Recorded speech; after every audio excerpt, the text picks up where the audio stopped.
And we are live. I am Justin, also known as the DIY Audio Guy, and I'm here with my partner in crime, as always, right over here. I finally figured out how to point the correct direction with this streaming software. Is Nick from Toyd's DIY Audio. Toyd, aka Nick. What's been going on, man? Not much, but you know that in the settings we can actually flip the camera, but then like all of our lettering and stuff is backwards. So I don't like it because pointing that way to point to you is odd. But yeah, not much, man. I'm excited to be here. I'm so excited that we're back doing these lives, and I can't wait to answer some questions.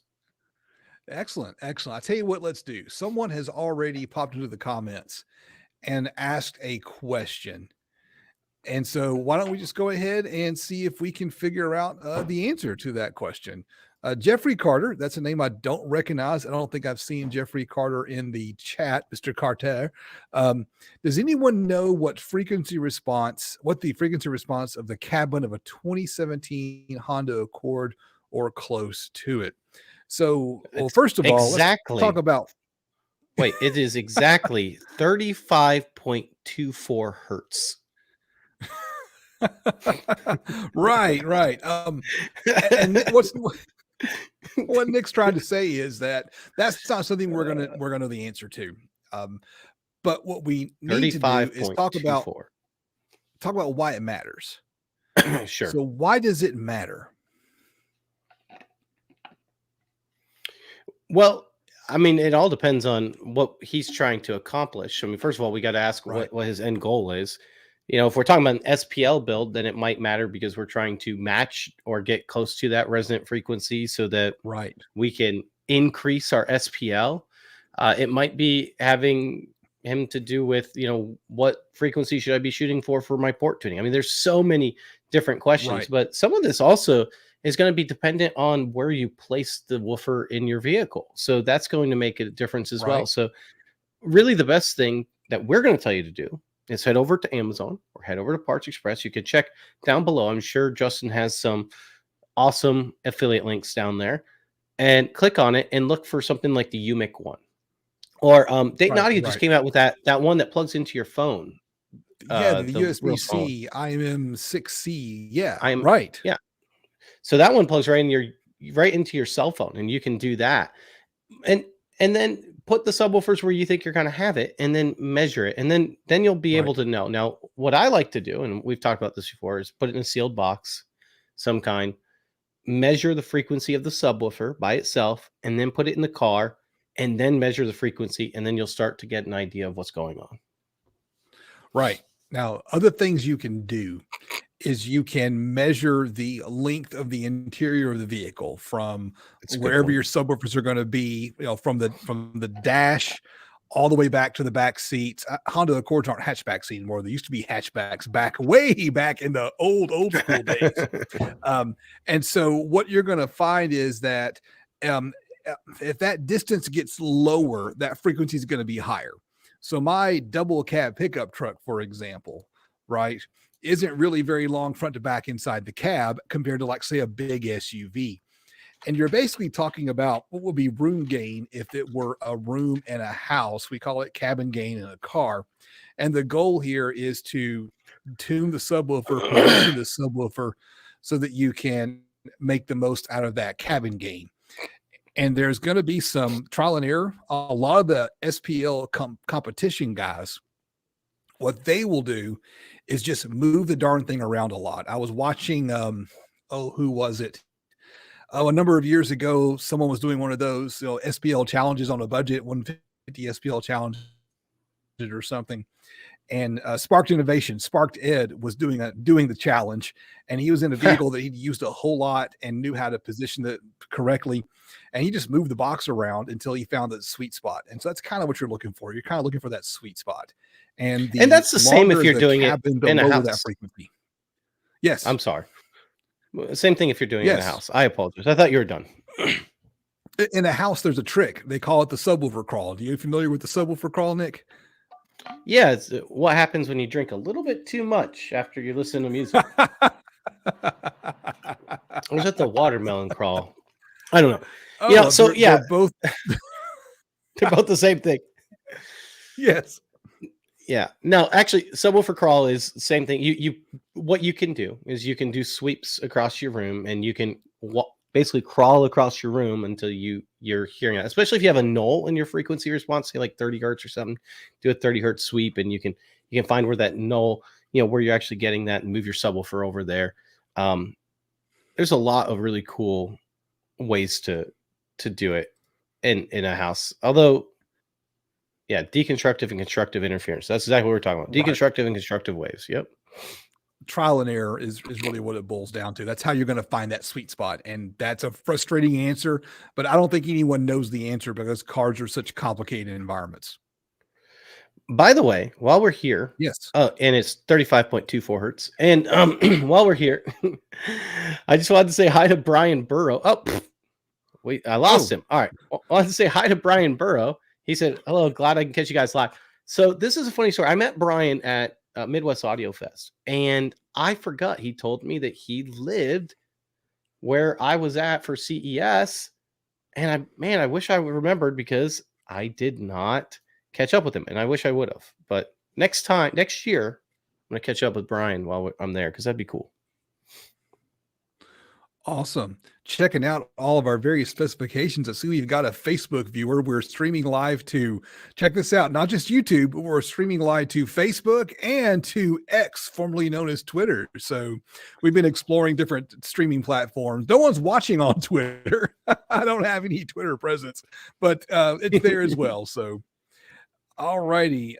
Here's a go. Let's see. Oh, well, thanks for popping in. And sound is not that hard to understand. It just takes a little bit of time to learn how to understand it.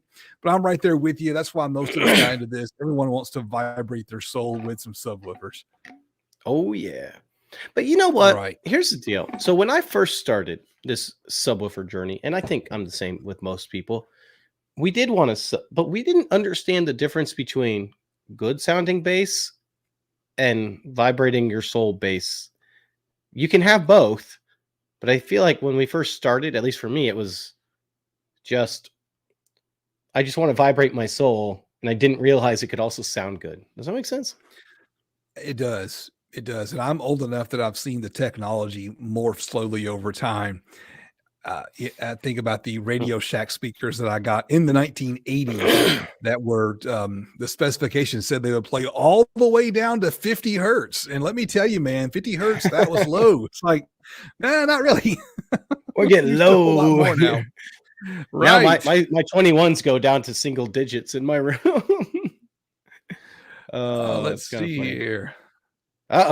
I guess we're gonna have to start talking politics, because according to Stu, that's all Twitter is good for. Twitter is only for politics, and no one watches Twitter. Oh well, that's fine. We'll find out. There's anything else. That's because Twitter doesn't exist anymore. Well, we got some start comments too. Yes, yeah, I've been starring a couple of them. All right, here we go. I did. Nick, why can't I find the Ultra projector? I think he's talking about the XGME Ultra. At least that's what I'm thinking. Colby, tell me if I'm wrong there. I'm not sure. It should be available, but if not, XGME is actually coming out with a new projector. I saw it at CES. It's called the XGME. In fact, I'm going to do a video on some of the best things that I saw, and this is one of them. It's going to be called the XGME Max, if I remember correctly. And it's really cool. It's actually mounted on a gimbal. It's okay. A couple things. One, smart projector, also IMAX certified. So what's cool about that is IMAX is kind of like THX was once in time, but it's also a video. The one you reviewed with all the apps installed. Yeah.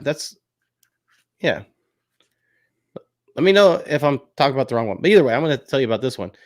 And for the video setting, you have to get it verified that it can do video well, and all these calibration settings. Anyway, it does, but it also has this electronic gimbal on it, which it sits inside your room, and then you can actually have it go to different walls or the ceiling by the press of a button. It remembers 3 different modes. It's like right on the. It's pretty cool. That sounds pretty crazy. A gimbal. The projector mounted on a gimbal, so you can aim at different places. Yeah. So Colby, I'll share the link to the video, And you can tell me if I'm telling you about the wrong thing, because if I am, then I need to know that. But I really like this projector. Actually, I really like XGB's projectors in general. For the price that you pay, I think they're some of the best on the market for the price that you pay. All right, Colby, there's the link. All right, what else we got? What programs Here's are one out for there you. that can model T-lines or ISO T-lines? No, it's for you. You do it. You got this. I think we're going to come up with the same answer. The only answer to that question is Hornresp, Hornresp, Hornresp. Do you have any experience with Hornresp? Have you had a chance to use it yet? I feel like we talk about this every time, and the answer is still the same. Neither one of us have really messed with Hornresp, but Hornresp can do a lot of things. It can do T-lines. It can also like actually model a horn for like a speaker, Right. like a tweeter or something. I mean, it can do a lot of different horns. But It has yes. a learning curve. The interface is very different from the Win ISD that I'm used to. And it's on my list of things I want to learn how to use so I can make videos and share how it's done. But Hornresp is what you're looking for. And I think someone answered it before. I think the comment I saw was kind of a good luck because it is a challenge to dive into it. Just brace yourself. There'll be a learning curve. Yeah. So the problem with Hornresp, and first of all, it's not a problem, but the user interface is something that you're going to have to get used to. And once you get used to that, you'll be okay. It's just both Justin and I don't really do a lot with T-lines and horns, so we haven't really messed with it that much. But there is a big use for it in home theaters for subwoofers, and a big use for it, I know also for subwoofer use in vehicles. I just don't usually design those. And right, Hornresp is horn response. That is correct. I like transmission lines. I've said it before. I use transmission lines in my home theater towers. It was a kit. Someone else did all the math. And the basics of a transmission line, kind of the simple way to do is a thing called a quarter wave design, where you take the length of the wavelength for the resonant frequency of the speaker that you're using and divide that by 4, and you make your horn or your transmission line, you make it whatever that number is. And so it's a really simple math to do. And I've never done it and would like to try it sometime, and been meaning to get around to building a transmission line for several years now. So maybe I'll do that this summer. Yeah, and there are some good transmission line groups like on Facebook and things of that nature that you can join. The truth of the matter is building a transmission line is not necessarily that hard, but doing one like with the right amount of stuffing and things like that, it can be challenging to get it right, perfect. Because you can taper them, you can make them wider like a horn. You can stuff them with different densities of materials. It is a rabbit hole. There's so much you can do with a transmission line. Right. Yep. Absolutely. And done right, they sound fantastic. Yeah. Yeah, they're great. Explain how to screw up a Bandpass, building a ported with 215s. Just start building and don't do any type of research before you build it. That's probably the best way to screw up anything. Yeah, Bandpasses are hard. They're just difficult. My opinion on Bandpass is the juice is not worth the squeeze. I'm only going to recommend that someone go the Bandpass route if they're making a big competition SPL build in their car, or if they just want to try it sometime. I built a Bandpass subwoofer enclosure before I started my channel. I used that little $25 sub from Parts Express, the GRS, because it was cheap and I figured why not? And it performed really well, and it was big and heavy, and I broke my back picking it up one day and haven't touched it since. But they're great for what they do, and they can be really loud, but that's kind of all they can do. So I'm not a fan of them. Yeah, and let's be honest, I don't do Bandpasses because in home audio, there's just really no real reason to do a Bandpass on pretty much anything. I agree with you there. I would in a home audio environment, I'd be building a transmission line before I build a Bandpass. Now, for those that don't know, if you want either a 4th order or 6th order bandpass, you can do those in WinISD, and they will help you out, figure that out. And they give you a bunch of different options. So, yep, plenty of options. Lots of things you can do with those. All right, I got another comment here, and this is that's where you need to go. I was chatting with Stu the other day, and I mentioned to him that you were trying to figure out Fusion 360. And he is also trying to figure out Fusion 360. And so here's the question I have for you. What software do you like to use when you are designing enclosures? Just in general, what software are you using for your whole DIY process? This is an easy one. Okay. First of all, which one do I like to use? Simple. None. All right. That one's out of the way. All right. Now, which one do I use? I think we lost Justin when I said that. The one I use right now is actually SketchUp. But SketchUp is probably one of the worst ones to use when designing. But it's easy. It's cheap. It's not bad. I use it for actually designing. I designed the rule breaker as a 3D printable the other day. Used SketchUp. No problems at all with it. Getting it back out. I had a couple issues, but I figured them out. I do need to figure out Fusion 360. I started learning it, went over some things, so I'm there, but I'm still very, very beginner. We need a Fusion 360 support group for sure, where we all are just learning and just kind of get together and just talk about what we didn't and did learn. So here's the follow-up question for you. What can you do in Fusion 360 that you can't do in SketchUp? In other words, why should I abandon SketchUp to try a new software that's very hard to use? Well, I don't know that it is hard to use. It's just different, and you just have to understand where those things are. But in general, Fusion 360 is designed more for 3D modeling, which is what we do, and you can factor in or work in your CNC machine with it as well. So when you're done, you can machine the part when you're done as well, which is nice. You can lay it out and all that stuff. But like I said, I'm not there yet. But you can do more with it. And you can 3D print and you can CNC using the files you got from SketchUp though, right? There's a process from going from SketchUp into whatever format you need for CNC. Sort of. I mean, there's some workarounds kind of to make it work depending on what I'm trying to do, whether I want to do a laser or whatnot. But it's not as simple as what it is in Fusion 360, at least what I'm told. Like I said, I'm not there yet, so I don't want to talk about something I really don't know as much about, And we have our first super chat of the evening. Miguel sends us a $5 super chat and adds a question to it. The thing about questions is we try to keep an eye on the chat and try to answer questions that pop up. And I've got a list off to the side in case there's a lull, because there are people asking questions all the time.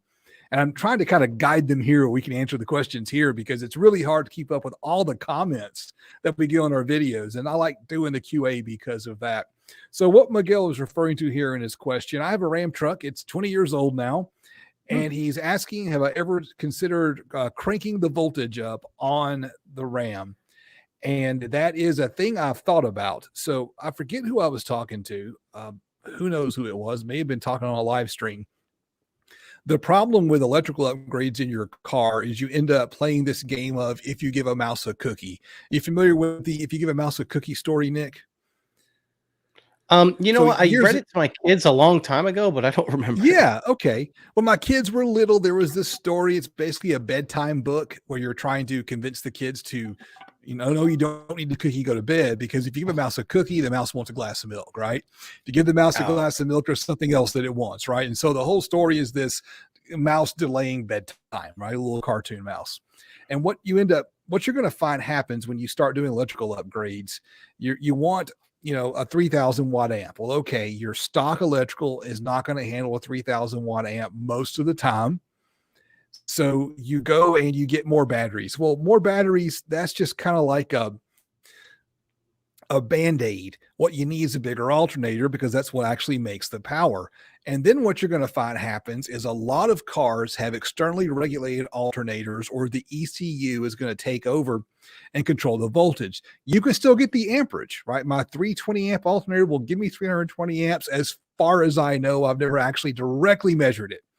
But what ends up happening, because the ECU is controlling the voltage and controlling the alternator, is I'm driving along just fine. I've got good voltage and I come to a stop and I can see the gauge dip on the dash. And if I grab a voltage meter, I can see it dip as well. And so the vehicle really only gives me power when I need it, or when the ECU thinks I need it. And the solution in my vehicle, and if you've got a Ram, same thing, there's a $200 or a $300 add-on that you can buy from Excess Power or oh gosh, who sold me the amplifier? Or Mechman, right? So Mechman will sell you this add-on that basically allows you to bypass that and control your voltage with that. And I mean, Mechman sells it. Go to Mechman's website and they'll sell you one. So that's kind of the short part of a very long answer. And a lot of people are going to run into which part of it was the short anytime.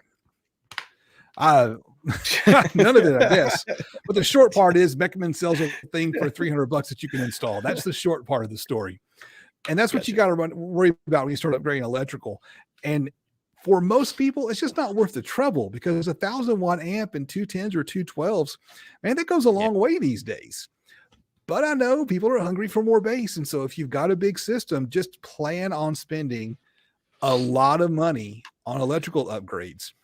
Blake B mentions down in the chat. This is where I want to wait. I want to stop real quick before we do all this, because this is where I think we need to kind of rewind a little. Okay. Speakers are getting bigger. Okay. Mm-hmm. Like 21 inches is not uncommon anymore. Right. I mean, a 21 inch is like 18 inch, like 5 years ago, right? Not uncommon. And the thing is, when you get these bigger 18, 21 inch, you get much higher sensitivity, where really increasing the voltage, unless you're just going all out insane SPL build, I don't even think it's like as necessary anymore. And DSP is becoming more, so if you want the low end bass, you can still linkage transform, Right. I was going to mention this. Blake mentioned this, that an ultra capacitor might be a good solution to that. So use an ultra capacitor instead of buying lithium batteries. I haven't tried the ultra capacitor yet, but maybe I need to try one. All right. Which leads me to another question. Yeah, he had a second part of that question. I'll answer it. Toids, any plan on a car sound quality build? No. Why not, man? No. No. You know what? I thought about it a while ago, and I think it would be really cool. And I think that there's some really cool ideas that maybe I could implement from a home audio section that maybe not be used in car audio. But that doesn't necessarily, there might be a reason why it's not being used to, right? Like, like someone might be looking at me like, you're an idiot. Why would you try that? I don't know. I would find it very interesting and intriguing. I just don't necessarily have another vehicle on hand to just start making a bunch of changes to either, to do a sound quality build. But I think it would be fun. I would definitely help someone with a build, probably. I think that'd be cool. If you decide to do a sound quality build, hit up Will Savard. I was chatting with him the other day. I think he was chatting with me to find out when I was going to drop more videos with the subs he sent out to me. I'm kind of slow getting the videos out. Their new line of separate tweeter, mid-range, mid-bass, the little 3-inch drivers and stuff, they have them in stock now. And really? They need to do some. They were needing to do some quality control to go through and test products, make sure everything's good to go before they start posting on the website. But any day now, you're going to be able to buy their new sound quality line of separates, tweeter, 3-inch mid range, 6.5-inch mid bass, all that jazz. So they're here. They're on the ground down in Louisiana, ready for people to start buying. So sweet. Well, all right. Now I know where to go for sound quality. I don't know. I would like to do a build sometime, but I would definitely need more than just myself. I would need, someone else to help. Like I can do the audio part, but I need someone to help me with the, buttoning up of the vehicle, that type of stuff. Gotcha. Yeah, that's the hard part. So here's a question. What size capacitor should I use for a 250 watt RMS amplifier? So I'm going to assume that you mean 2500 watt, because if you have a 250 watt amplifier, you probably don't need any kind of capacitor or battery or anything like that. So I'm going to assume it's a typo. I don't know what size you need for a 2500 watt amplifier. I'm not sure of the math for that, but what I want to make sure that you do is, if you are in the business of, or out in the market for a capacitor, avoid the ones that I call the beer can capacitors, the one that like the big 24-ounce tall boy beer cans, right? Oftentimes they'll have a voltmeter on top of them. 1 farad, 2 farad, something like that. Stay away from them. Just avoid them like the plague. I'm confident there's probably somebody in the chat that can tell you the calculation of what you need, how many farads you need for a 2500 watt amp. Just keep in mind that ultra capacitors, also called supercapacitors, are a completely different animal compared to those beer can style 1 farad capacitors. Seen a few that are like in a box and they're like 5 farad. Stay away from those. I don't recommend them. They're not a good use of your money. But a bank of ultra caps is a different game entirely, and you don't need all that many. Here That's we go. Jason, for example, says that he's running 2 Taramp 3Ks on Iuxus ultra cap straight off a 100 amp power supply in the house, and it does just fine. If you're not familiar with those Iuxus ultra caps, they were ultra capacitors that I think were originally designed for like 18 wheelers as an extra replace a battery and put the capacitor in. They're really neat devices because they can go into jump start mode and they can pull a little bit of energy from a dead battery and just suck up enough in order to let a burst loose and start a car with a dead battery. So they're really interesting capacitors, a great power source. But there was a massive recall on them, and a lot of car audio shops are selling them really dirt cheap, but they come with a warning on them. They're B stock, and the warning says you're not supposed to use them on the road because of a potential fire hazard. So I don't know that I want to use anything that could be a potential fire hazard. Look at it this way. It would be one hot build. It would be one hot build. Real quick, let's say hi to some people in the chat. Will Savard, it's like I just mentioned his name a minute ago. He's like Beetlejuice. He shows up when Will Savard. He just disappeared. All right. And it's good to see that David K's hanging out with us as well today. We got a good crowd. We have the Stoic Viper, who has many different names that he goes by. Mullen is here. Of course, we saw Stu and Andy, and so it's a good crowd. I'm glad everyone's here hanging out with us. All right. I had a question asked behind the scenes, and you know this question. We've actually talked about this a little bit.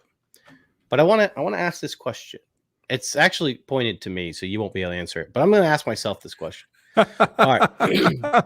You know that yesterday I released a brand new video about a company called SVS, and they released some new speakers that came out. And I said that I thought that these speakers had the ability to change the industry. And I guess I didn't really go into details on why I thought that was the case.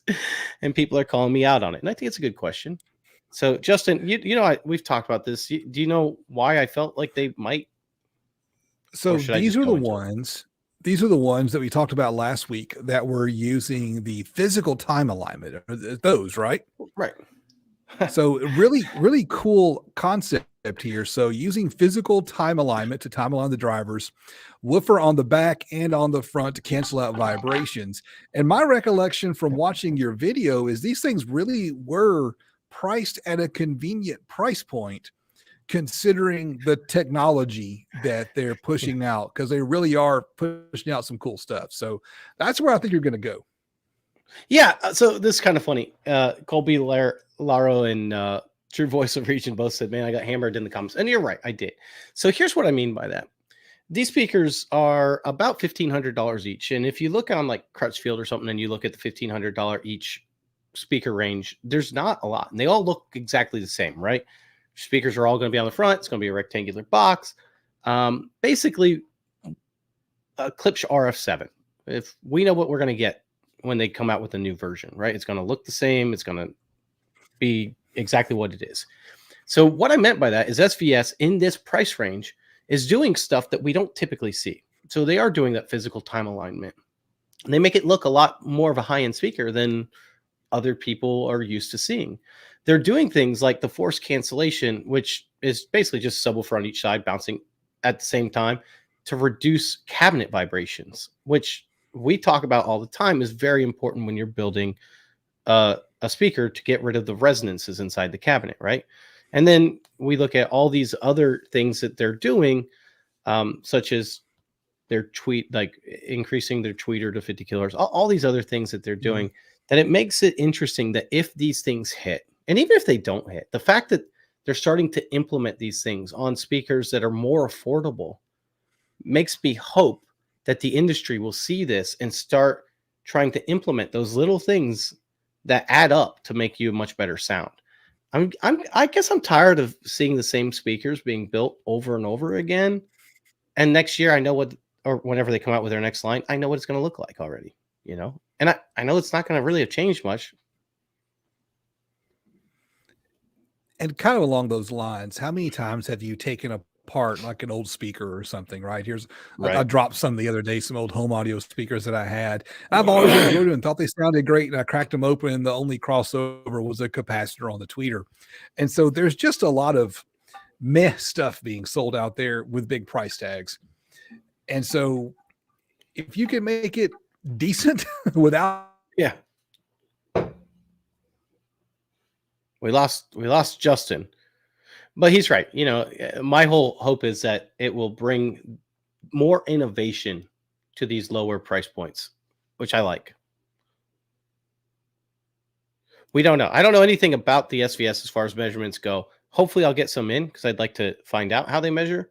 We lost Justin, so I can't say anything to him, but let's go ahead and thank Douglas Wood for the $10 super chat. Thank you, Douglas Wood. We appreciate that. He said, hey, I'm about to build a 6.5-inch down-firing sub kit from Parts Express. I got 2-inch angled foam. Is this good to use an vented sub? Will the standing wave frequencies be too low for this type of foam?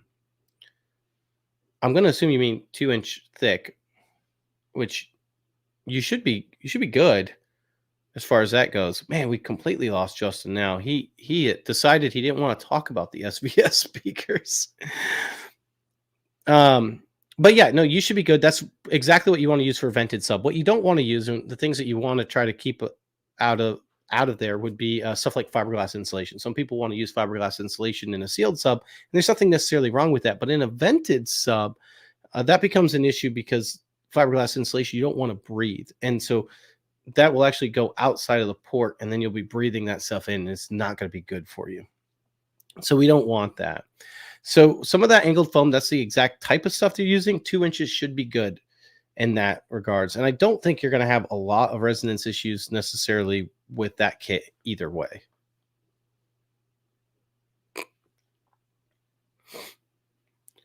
All right. Let's see. Let's go back through some of these. Right. So back to the SVS thing, I guess he said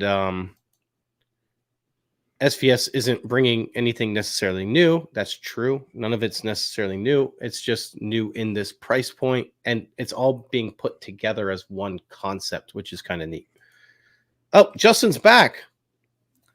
Man. Or not. Internet slam smackdown that I just got. Everything just went completely dead. So that was entertaining. So yeah, the whole network is out apparently. And I think I'm lagging again. Well, what I said to Douglas was that that's great stuff to use inside. I think that'd be perfect for what he's trying to do. What he doesn't want to use is something like a fiberglass insulation, something that will go out of the port where you might breathe in later that could be hazardous to your health. He's talking about like eggshell foam. Is that what he's talking about?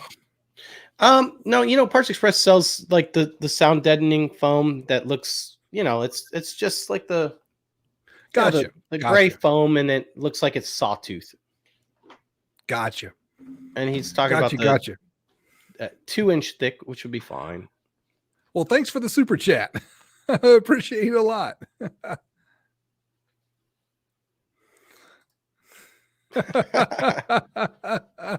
I need to do something about it. It's been good for a while, and then today is when it's dead. It's been a while since we've had troubles with the internet, but that's fine. It happens. So great. So you got the super chat question answered. Good friends don't let friends buy cheap internet. Yeah, it just does this sometimes. It's just part of life. So all right. You got any more questions from? I feel like I'm asking all the questions, Nick. Do you have some from? I just did the show for like 10 minutes on my own. I was not gone for 10 minutes. Okay, it was 20. All right, we're good. So DIY hi-fi. How bad will the internet roast me for tuning at 40 hertz? We talk about subwoofer, or we talk about speaker? That's a big difference. Right. And are we talking about car subwoofer or home subwoofer? Car speaker, home? Because these are like the important questions. Right. And I don't know. I'm thinking, okay, the end table subwoofer build that you did way back in the day, right? We had that big PA driver you were using in the end table. Do you remember that one? What was that one tuned to? 32. 32. Okay. Somewhere in that range. Yeah, somewhere in that range. Yeah. I remember I use it every day in my living room. Yes.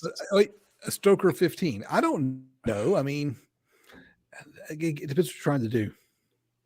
All right. I'm going to disagree with Stu. There's no useful information below 40 hertz. I don't agree with that, but I think I understand what he's talking about.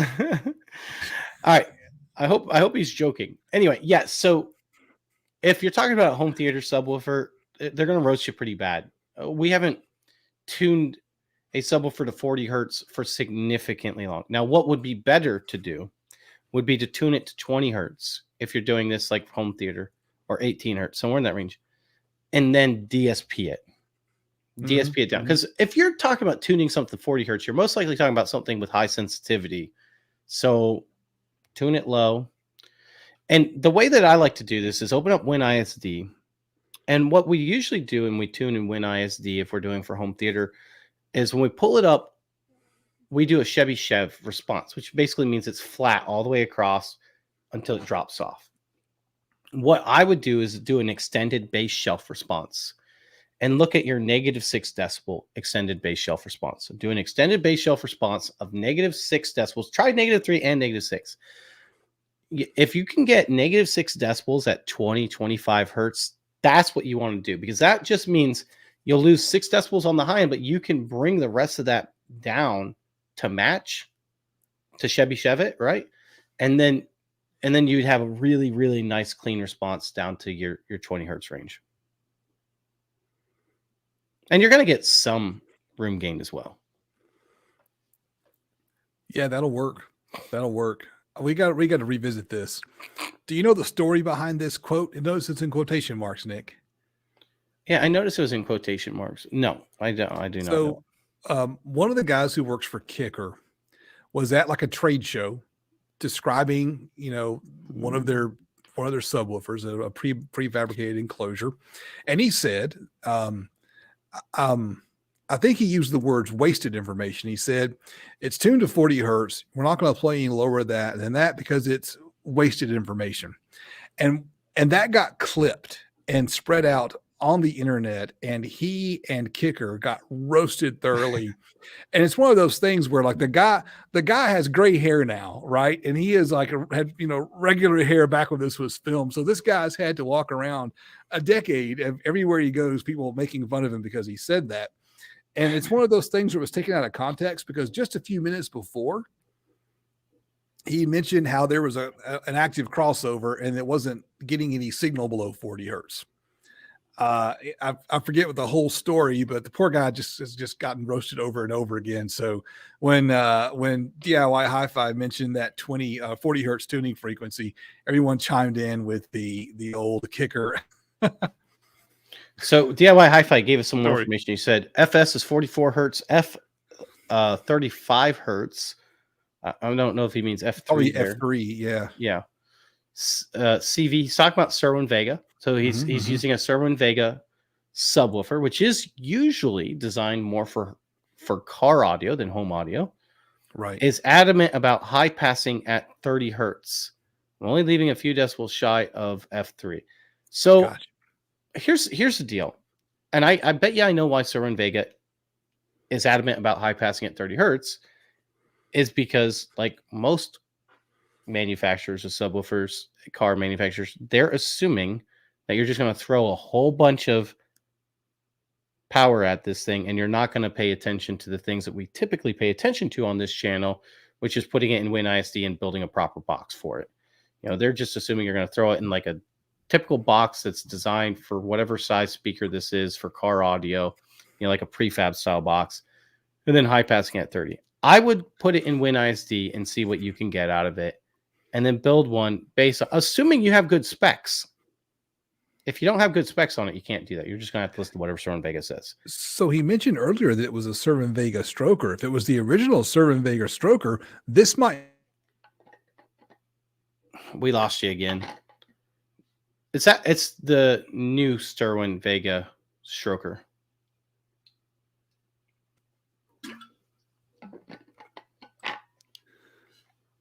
All right, I'm back. Yeah, it's their new Serwin-Vega stroker. Okay. I mean, any subwoofer can play any frequency. It just depends on at what level. All right. I'm rolling through the chat real quick, see if there's any other questions. Not seeing any. Okay, so we've got the we got the Serwin-Vega 40 hertz question answered. That works. Yeah, Stoic Viper is saying that there's something wrong, so he's going to have to explain what he thinks is wrong there. He's a big Serwin-Vega guy, so he might know a little bit more than we do about it. But in general, it doesn't matter. Any subwoofer is designed the same in the essence that it can play any frequency. It's just a matter of at what level, you know, and what box can you put it in that it can play that level. Is it 20 decibels down at 20 hertz or 6 decibels down? Exactly. Okay. I got a question for you here. We just mentioned it a second ago, and I want to follow up on this. How/why does an infrasonic filter protect your drivers? Because that's what DIY Hi-Fi was saying, that they want an infrasonic filter at 30 hertz. Well, first of all, what is an infrasonic filter, and why would someone need one? It's a fancy way of saying high pass. And basically all it does is, first of all, it depends on how fast it does it. That's going to depend on whether you're using a digital and what type of high pass you're putting on. But basically what it does is it kills the signal past a certain frequency of whatever you designate. So if you designate a 30 hertz high pass, you put a 30 hertz high pass, everything below 30 hertz then gets cut off. Now, the real reason why we do this is to protect the driver after tuning frequency typically. So with a ported subwoofer, what you'll notice is that when you start playing below tuning, the subwoofer gets sloppy. And that's because it no longer has the correct pressure to pressurize the subwoofer. And so you start getting major X-Max really easily with a little bit of power. So we're trying to limit the power that goes to it.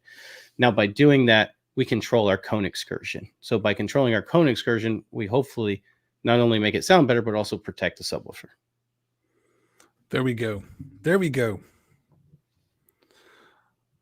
All right. Hey, Jeffrey Carter, we answered that question at the beginning of the show. So we did. We tried to answer the question at the beginning of the show. So you can rewind that if you'd like and catch up what we said earlier in the evening. So awesome. Hey, look. And Stu said we are absolutely correct. So, all right. Kind of figured we it. were.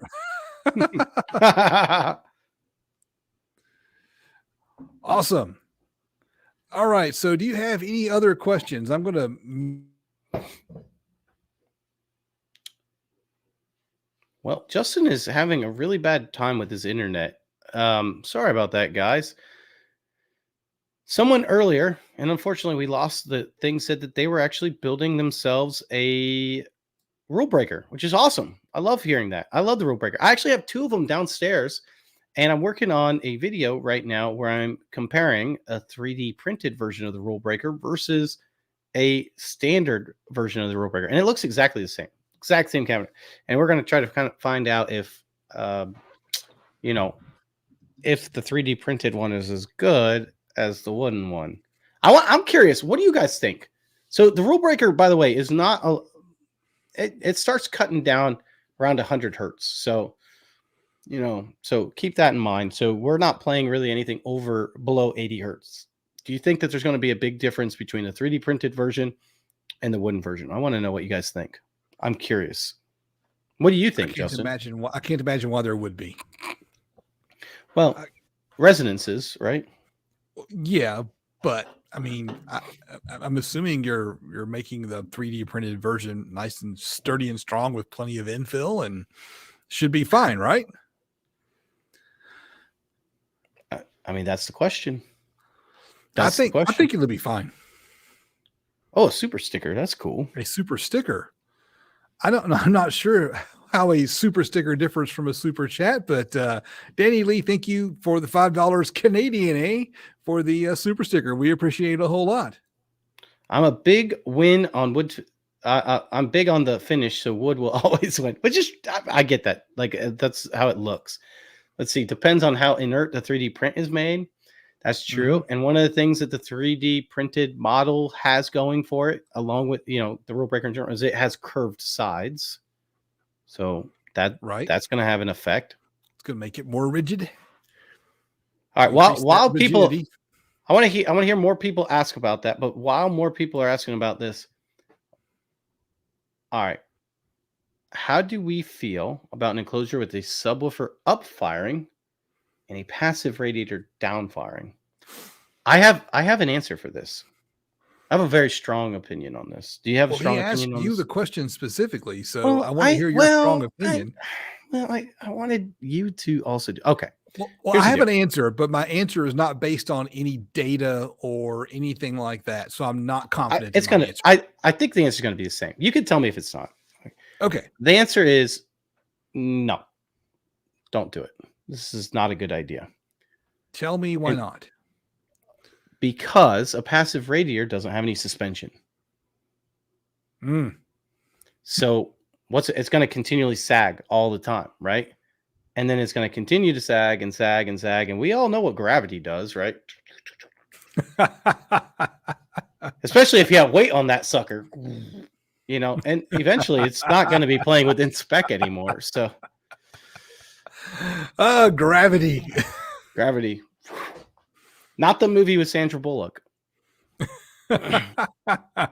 So I was going to say that it shouldn't make any difference because it's just a port. It shouldn't matter. But I changed my mind after hearing your answer. I agree with you now that you have to worry about every year just with the box over. Yeah. Every few days, just keep flipping it. That is funny. So Stoic Viper was talking about the reason why Servo and Vega may not work is because of the box size. And you know what? That's what we said. You got to model it. You got to model it and see what it looks like. So in WinISD, when you do the model of a -6 decibel, and this is where I think people are misunderstanding too. We're saying don't do a Chev on the Servo and Vega, which would need a big box. Right. What we would do is keep the same box size and do an extended base shelf. So it tunes it at 20 hertz, but our slope goes down much lower. And then you would DSP the part that's sticking up like 60, 80 hertz down to match it and go down -6 decibels. But, I don't know because I haven't actually modeled the Servo and Vega, but that's what I would try to do. I knew someone would make a comment about chest of drawers disease. Where's it? Oh Yeah. talk about the gravity and the sagging. Okay, this is something interesting. So Choke Change put this comment, and I got to put the comment up because as the comment popped up, he changed from a normal color to a green. This little symbol popped up here. Does that mean he just became a channel member? Is that how that works? I've not done the channel member thing very much. It's a new thing, and I don't know. I think it's $2 or something to be a channel member. And so I think he may have just joined the channel as a channel member. So that's interesting. So if that's the case, he should have access to like special icons. So Choke Change, if you want to use one of our special icons to see if they all show up, that would be kind of cool. Well, anyway, his question is it good to have a subwoofer and passive radiator on the same face? Some say no. And why? And I know why people say no. Do you know why people say no? Because the goal is to have, like with those SVS speakers, some cancellation where, so you cancel vibrations, not cancellation of the sound, but cancel vibrations. That's my understanding. I think part of it as well, why people say that is because they're afraid that the passive radiator is emitting sound in the opposite phase. So they're canceling each other out. And that's not what's happening with a passive radiator. And that's why it gets confusing with people saying passive radiator is just like a port. It's just tuning the speaker. So you can have it on the same side, no problem. You can have it any side you want except up or down. Gotcha. If you want to have it up or down, like for me, what I would do with a passive radiator is I would have the subwoofer down and then try to put the passive radiator on one of the other sides if I could. Didn't you do a bill? I think it may have been a kit, and it was a really badass like 12-inch subwoofer and 2 passive radiators in a small like little cube. What was that? Yeah, that was CSS Audio, man. That thing is awesome. Okay, yeah. So SDX there's a lot of that's it. The SDX12. There's a lot of myths around passive radiators. We've talked about them before a lot on our show and all our channels. So.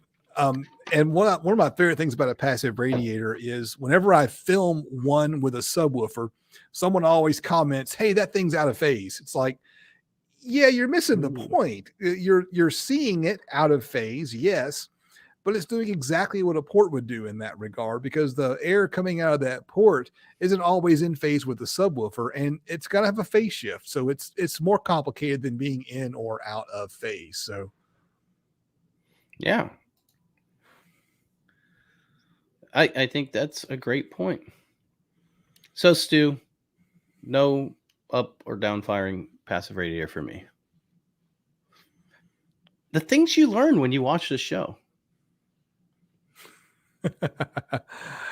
I got a question for you, Nick. I'd love to know your take on this. I don't want to answer. All right, go ahead. Have you ever used or seen anybody use that pink foam insulation, like the foam board insulation or styrofoam as a filling inside of an enclosure? So instead of using rock wool or something like that, to use the rigid foam or styrofoam inside the enclosure. Seems like a really bad idea for a lot of reasons. One, I don't even know that it would do much as far as actually absorbing any sound. But even if it does,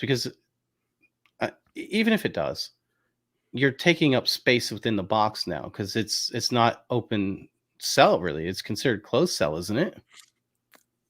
Right. That's kind of what I was thinking. I don't think a rigid foam or a styrofoam is a good idea because you want something like the whole idea behind polyfill is the fibers are going to move around inside the box and it does something of isothermal process. That sounds like a bunch of hooey to me, but the temperature changes, which changes the pressure inside of the enclosure. And that's not going to happen with like a foam board insulation. So I don't think a foam board style insulation of any type would do the trick. I got plenty of it laying around, so I guess I could test it because I went and bought a whole big 4x8 sheet before the freeze came in and put it all around the crawl space vents around my house. So I got plenty of it laying around. Yeah. And it does resonate because it's what you're supposed to use when you use the exciters for those flat panel DML builds. Right. It resonates to create sound. Yeah. I wouldn't use it. I've never used it though either. So I don't know the true effects of it, but my first thought process is, hey, it's closed cell. It's actually going to take up volume within there, not necessarily something you want to use. There we go. Yeah, DML exciters. Yeah. Yeah. All right. So this is a question right here that I would love to know your thoughts on it.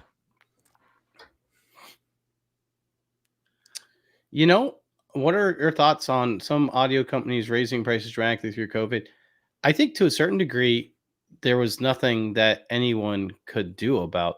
Well, I can't say anyone, but I think a lot of them, they were kind of stuck. I mean, it really was an issue with transportation, getting things over here. I remember there was a time at that time, right before COVID hit, I took a job to make a custom speaker for a company. Mm-hmm. And one of the parts I needed was from China. And I ordered it, and then COVID hit. 1 month goes by, didn't get it. 2 months go by, didn't get it. 3 months go by, didn't get it. 4 months, I couldn't get it from anywhere else. Eventually, they had to cancel on me, and I couldn't give it to them because I couldn't get the part in. And so I think there was you ended up eating all that, didn't you?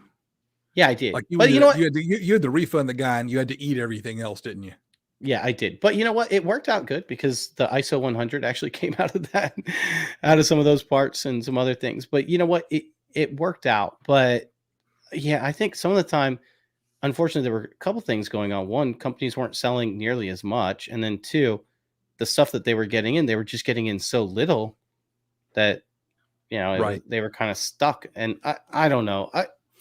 I think we should just skip COVID and just forget about it. It was just it was a bad year for everything.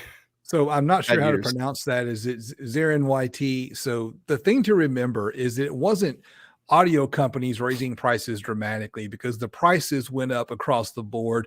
No matter what you're looking at, everything got more expensive. And when everything gets more expensive, that's called inflation. And inflation is caused by one thing and one thing alone, and that's too many dollars in the economy chasing too few goods. So what actually happened was the federal government, under multiple presidential administrations, so this isn't a political discussion because they were all doing it, okay? Well, no, you're on X now. It needs to be political. Well, I guess so, yeah, but it's not political because two different Republican and a Democrat both did it. Okay, they both did it. The stimulus packages flushed money into the economy, and that money caused prices to go up because it devalued our currency. So we had a massive currency devaluation scheme, and the problem with it is that doesn't actually work because of the type of recession we're trying to stay out of. Typically, we think about recessions as being the result of a collapse in demand. This recession was, or the recession we were afraid was going to happen, was the result of supply lines being choked off. It wasn't, hey, people don't have money and can't buy things like we would have seen in the, I guess, the Great Recession in 07, 08. So the federal government, again, multiple different ways, flood our economy with too many dollars, and we start bidding up the price of everything, and we couldn't get things. All right, we couldn't get things. Car factories were shut down, ships were shut down, shipping was shut down. And so we were basically bidding up the price of fewer and fewer and fewer goods. And it happened nationwide, economy-wide, every single sector. And so it wasn't audio companies raising prices. It was the worst inflation that I've seen in my lifetime. And I was alive in the 1970s. Yes, I am that old. I know what the hell inflation was in the 1970s. I was very young at the time, and probably the worst inflation anyone watching this is ever going to see in their lifetime. And so, I mean, prices went up. Everyone's prices went up for everything. That's the definition of inflation. So there you go. There's your economics answer right there. I'm probably more qualified to talk about economics than I am qualified to talk about audio. So I'm not ignorant in that area. So anyway, some people were talking a little bit more about the Serwin Vega, and they're saying that it might start unloading really fast. So do your homework. If you have to do it at 30 hertz high pass, then make sure you do a car subwoofer build, not a home theater build. All right. I want to talk about this because I feel like this is one of those confusing topics that, and I'm not saying he's confused because I don't know, Citizen X might know exactly what he's talking about, but in general, I feel like this is one of the most confused topics. They say high BL, big X max, inefficient subwoofer any day. So let's, first of all, a lot of times when people say high BL, they're talking about, they think that it means motor strength, and BL by itself doesn't mean motor strength. And so let's kind of break that down. In order to figure out the strength of a motor, how powerful that motor is, you want to take BL, square it, and divide it by RE. Now, that can be challenging when you're looking at car audio subwoofers. The reason why that can be challenging with car audio subwoofers is they don't always tell you how they arrive at the BL, and oftentimes a lot of them have, unfortunately, multiple oh gosh, what am I saying? They'll have multiple voice coils. So they'll have like two voice coils, 2 ohm. And you got to figure out, like, did they get that BL number at 4 ohm, 8 ohm, 2 ohm, 1 ohm? You know, what are they getting that at? Because that's going to depend on how strong that motor is. So if you're looking for a really strong motor and you want, you know, your best, strongest motor, don't look for BL. Take BL, square it, then divide it by RE, and then you can figure out which one has the. And just kind of to clarify things a little bit, the technical name of that parameter is the BL product. So B is the motor force, and L, I think, is the length of the voice coil. So it's the multiplication of the motor force, which is probably measured in something like Newton meters. I don't know what the hell a Newton meter is. That's not in freedom units, so I have no idea what that is. So it's the motor force in you know, again, something like Newton meters multiplied by the length of the voice coil. So it's more than just how strong the motor is. It's how strong the motor is and the size of the length of the voice coil. Right. Yep. And so I just wanted to bring that up so that if you are interested in it, that's how you look it up. And that's good for people that are doing a lot of DSP work, especially if you're looking for something that you want to do something with linkage transform. You know, usually something with a good strong motor would be good to work with that. We got a couple of starred questions from earlier in the show, and unless there are any super chats, I want to try to hit these real quick if I can. This one right here, choosing and installing an active line output converter for my 2023 Kia Forte GT line. So many options, any suggestions? My recommendation is that you test before you buy, because you're going to want something like an LCI2 if there's a roll off where as you turn the volume up, the bass gets pulled down. So that's a possibility. So something like that might be needed. If you're not familiar with this car, Nick, it's one of those with the little flat screen that sits on top of the dash, the Forte GT line. The GT line is an upscale version of the Kia Forte. I have 2 Kia Fortes in my household. None of them are 2023 models. So the GT line gives you all the trim that comes with the GT without the motor that comes with the GT. So it is a well-optioned vehicle. It might have noise cancellation, auto noise cancellation, that kind of thing. I'm not sure if a Forte is going to have that or not, but I'll do some testing. My recommendation is to check out Crutchfield and see what they have to say about the vehicle. But an LCI2 is probably what you want to go with, the audio control one. Beyond that, it really doesn't make any difference which one you go with. Just proceed with caution. You can't replace the head unit in this car, so you're definitely going to have some kind of line output converter. That's a question for 5-Star Stereo. They can tell you exactly what you need because they sell it. And I don't. I've not taken apart a Kia Forte, a 2023 model yet. You have any thoughts, Nick? Nope. I think you did a good job with that one. Yeah. All right. 70 watt by 4 channel amplifier. Will I blow a pair of 60 watt RMS rating speakers? So can I use a 70 watt RMS amplifier with a 60 watt RMS speaker? Nick, I know you can answer that, even though it's a car question. I mean, well, first of all, I'm going to say this. First of all, you can blow anything. I mean, let's just get that one off the books. Can you? Sure. I mean, I don't know that it's very likely, but I also don't know how you're going to set up your amplifier. If you're putting the bass knob up to plus 20 or whatever, like maxing out the bass knob and then, blaring this as loud as it can, you'll probably blow them, period. But most most likely, if you're playing it normally, that's not going to be an issue at all because you're never going to get anywhere near 70 watts. But I don't want to say you can't blow them because I think you absolutely can. I agree with that answer. You can. all machines are smoke machines if you use them wrongly enough. Right. Yeah. I can't deliver the punchline because I'm laughing at my own joke. But yeah, all machines are smoke machines if you use them wrongly enough. So that Nick is absolutely right. Yeah, you can. But if you've got the crossover set and you've got the gain set correctly, there's no reason why that 70 watt, that 60 watt RMS speaker can't handle 70 watts from that amplifier. Going over 10 watts isn't going to kill you. What is going to kill you is clipping. What is going to kill you is cranking it all the way up and then turning the bass boost all the way up. The 165, I think, is a 6.5. I'm not sure if that is the component set or the coaxial. I don't have all the Focal's model numbers memorized. But if you have the crossover set up correctly and the gain set up correctly, you should be just fine. But if you don't have everything set up correctly, yeah, you can destroy it. Smoking kills, whether in electronics or in life. All right. Awesome. So let's answer this question first before we wrap up our show, because we've been at it for a little over an hour. Where do I ask questions? Well, you ask questions in the chat. So your best bet is just to ask your question. And what we do, and already since we've done the whole Q&A thing, is we take questions as we see them.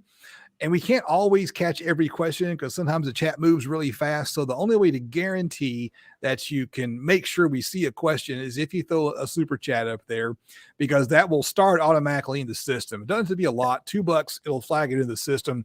We don't do that necessarily to bring in the super really chats. The only way to guarantee the question answered is what you're saying. Exactly. But we try to answer all of them. And we also try to keep the show to about an hour. And so we're over just a little bit. So Nick, tell me this. Here's the question I have for you. What do you got coming up on your channel? I'm trying not to do any more videos on my channel. I'm going to see how that works for me. And then I don't think that's going to work, Nick. You don't think so? Okay. Something tells me that that's not going to work at all. Well, then I guess I'll get a video out then. I got quite a few different videos I'm working on. One that I'm most excited about was the one I was talking about earlier, which I asked you guys a question about, which is, do you think a 3D printed enclosure will sound significantly different than a wooden enclosure? And trust me, there are a lot of people that say, don't ever 3D print an enclosure because it's going to sound terrible. And then there's other people that say it doesn't make any difference. So we're going to find out. I'm going to do a bunch of different measurements, frequency response measurements, and a couple other things. We're going to find out if it actually does make a difference. I want to try to get that video out this week if I can. That's my hope. And also, guys, for those of you who don't know, 1 week we're on Justin's channel, that side. And then next week, we're going to be on my channel, toidsdiyaudio.com. So if you have a question and you didn't get it answered this week, subscribe to my channel next Monday at 7 p.m. Central Time? 7:30 p.m. 7:30 p.m. Central Time. We start this. And then, the following week we'll be back on Justin's, and then we'll be on mine. Then we'll be on Justin. And we do the same thing. We do Q&As because we know that you guys have questions and we got answers. And there's lots of valuable knowledge of our good friends in the chat. I see Stu answering a question that I don't think I would have known the answer to. So, it's good to pop in and ask those questions. We are multicasting. Once again, I'm casting on X and on Facebook. Nick, where do you multicast to besides YouTube? Where can we find you at? Facebook, YouTube, Twitch, a couple other places. I can't remember them all off the top of my head. Oh, Instagram. Yep. All right. So on my channel, what's coming up next? I am still working my way through. Real quick. I do want to answer this. Paul was the one that said he was doing that. Any luck figuring out what's wrong with the BMR? So sometimes the BMR actually, I've got 4 new ones, and someone else actually got one too, and it has a dip in the 10 kilohertz. It's a manufacturing issue. They had an issue, I guess, manufacturing some. Technically, we could probably send them back to Parts Express and get replacements, but it does EQ out, so I'm not going to worry about it for myself. So tell me, what do you think about the quality of the image that's on the screen right now. How does it look? Looks okay. It's not my favorite, but it looks like garbage because I never can get the colors right with my GoPros. And so I'm running behind getting videos out because I'm trying to figure out how to get these colors to not look horrific. And my backup plan is to just take all my GoPro footage and convert it all to black and white. And I hope to have gotten it done this weekend, but I didn't. But I do have, I'm working on it. I'm almost got the script completely done. I've got most of the footage cut for the how to cut the wood and do the assembly of the big quad box for the Saar 6.5-inch subwoofers. So hopefully this will go out to my patrons one day this week, so my patrons get that early video that I always promise them and deliver on maybe about 25% of the time. So but this is the next video. It's going to be this the Saar enclosure. So we'll see how it goes. The box is done. It's heavy. It's the heaviest box I've ever made. So if I were going to tell you, I think the white balance is off and I think it's desaturated. I think if you check the white balance and then increase the saturation, I think you'd be all right. Okay. I'll give that a try and see what happens, but it looks fine in black and white. So because there's no white balance to do. Well, that's true. All right. Thank you all for tuning in. If we didn't get to your question, next week, 7:30, we'll be over on Nick's channel, Toys DIY Audio. I'm Justin, and we are out.